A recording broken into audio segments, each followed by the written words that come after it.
Hello everyone, মানুষ সাগর চ্যানেলে তোমাদের সকলকে স্বাগত। দেখো তোমাদের সাথে কথা বলতে চলে আসলাম দীঘায়। দীঘায় এসে চায়ের দোকানে। আর চায়ের দোকানে এসে চা না খেলে হয়? একটু জমিয়ে ঠান্ডার মধ্যে চা খেয়ে নিলাম। তারপর চা খেয়ে সোজা চলে আসলাম রুমে। এবার রুমটা দেখো সেই ছিল, অসাধারণ রুম। আর দেখতেও খুব সুন্দর রুমটা। পুরো সামনে সি বিচের সামনেই পুরো রুমটা ছিল আমাদের। তারপরে সি বিচে চলে আসলাম ঘুরতে। সকালবেলায় সানরাইজটা দেখো বন্ধু, ওফ! অসাধারণ সানরাইজ দেখে পুরো মন জুড়ে গেল। কিন্তু ঠান্ডার সময় যদিও অনেকটা ঠান্ডাও লাগছিল সাথে।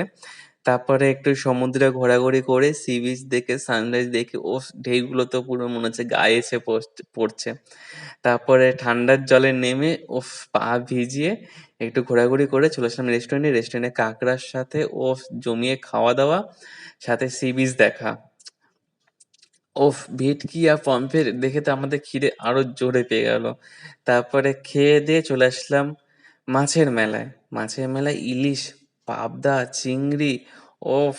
অসাধারণ সব মাছ, ভাজা মাছ। কোনটা চাই বলো বা কোনটা নেবে বলো? কাঁকড়াও আছে সাথে।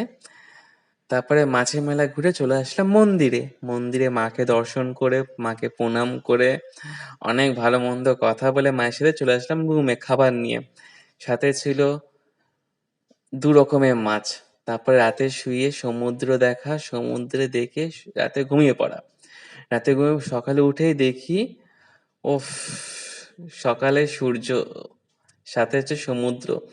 তারপরে জলের মধ্যে ঘোরাঘুরি করে, অনেক সেলফি তুলে, ছবি তুলে, অনেক মজা করে সমুদ্রে, তারপরে চলে গেলাম আমরা কলকাতার উদ্দেশ্যে।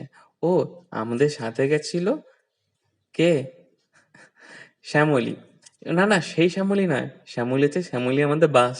আমরা শ্যামলী বাসে করে কলকাতায় রওনা দিই। এবার আমরা দীঘা তো গেছিলাম। আমি তো দীঘা গেছিলাম, কিন্তু কার সাথে গেছিলাম? কমেন্ট করে জানিও।